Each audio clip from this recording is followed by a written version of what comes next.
Hello everyone, Giltar here, with part 1 of 3 of a more in-depth look at Mobile Suit Gundam 80 War in the Pocket, a 6-episode OVA anime series that came out in 1989.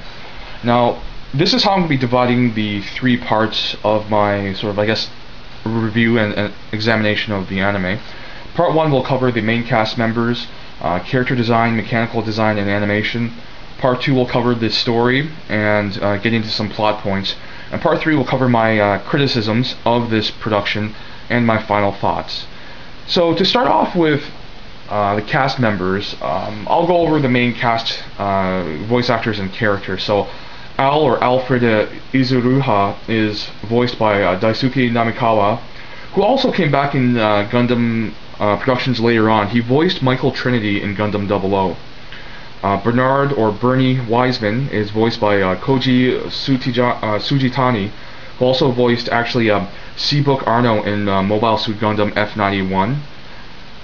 Christina Chris McKenzie is voiced by Megumi Hayashibara, who, for maybe a lot of you guys out there, the younger Gundam fans, may not know her, but in the 80s, 90s, and early 2000s, she was like a very prolific entertainer. She was in voice acting, live action film and television. Also, I don't know if she's a singer or if she just sang some songs in some soundtracks, but she also is in the music industry as well. For example, I think Mobile Suit Gundam 80 War in the Pocket was her only foray into the Gundam franchise. But another role that she voiced that more of you might know of, is Faye Valentine from Cowboy Bebop. Steiner Hardy, who is voiced by Yosuke Akimoto, is another person. Like, all these voice actors are prolific voice actors. They've been involved in a ton of productions. Getting back to Yosuke Akimoto, he actually voiced a character in G Gundam known as Master Asia, or Toho Fuhai.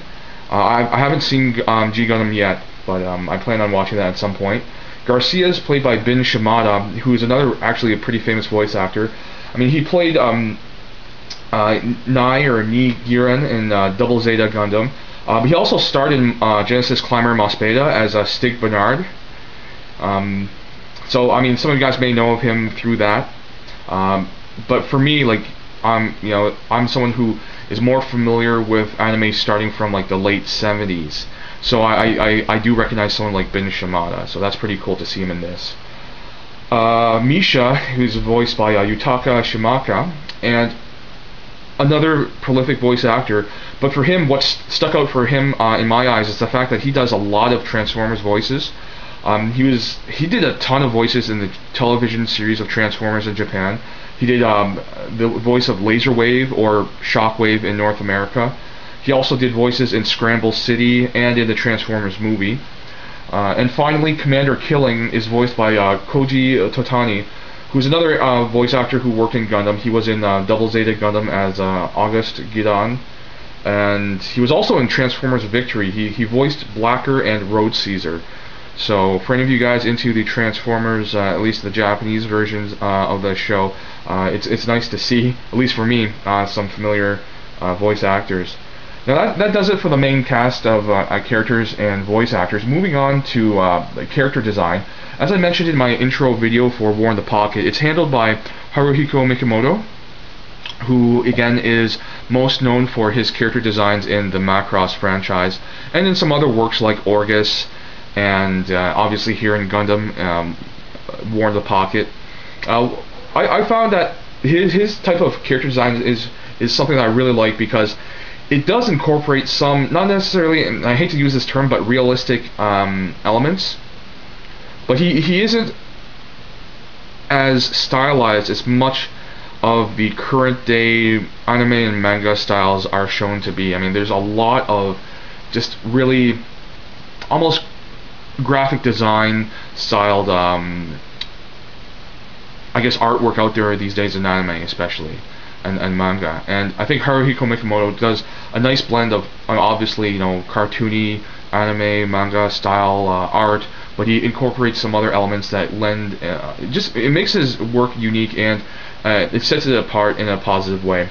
Another thing that is pretty significant in War in the Pocket is Haruhiko Mikimoto actually works extensively using watercolor and other mediums as well, but he does a lot of watercolor work.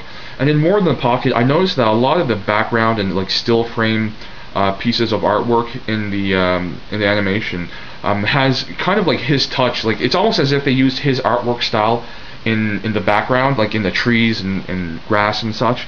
And it's not something that is out of the ordinary in well, not really in modern day animation productions, but in anything from the maybe early 2000s and previous to that, a lot of animation used both clean gouache application for characters and vehicles usually, but for architecture like in buildings, organic subjects such as grass, dirt, trees, anything like that, animators would usually use a watercolor application of gouache.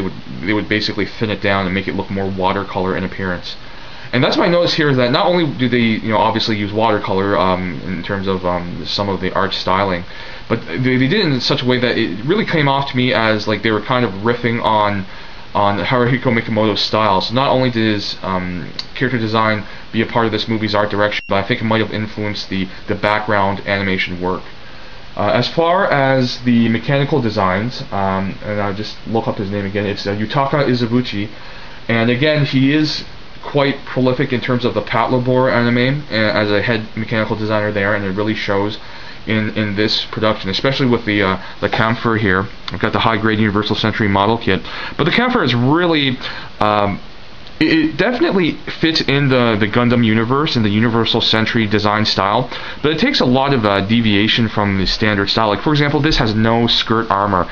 It has larger thigh, like sort of thruster components on the side of the thigh and the back of the thigh.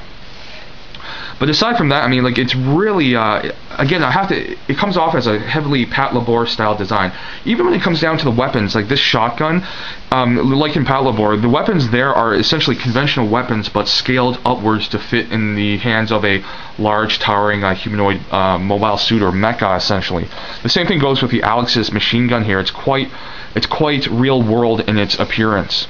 And I think that's a really nice touch because along with the style of the story, the subject matter, how it's handled, even the narrative devices, everything about War in the Pocket sets itself apart from the traditional Gundam sort of, I guess cliches and styling. So I think it was a good way because again, this was the first production that Tomino wasn't involved in. He didn't direct it or conceive of this story. So I think it was nice to really remind the audience that this is not Tomino's work here. It's influenced by him. It's in the same universe as Gundam, but it is not Tomino behind the sort of helm handling this.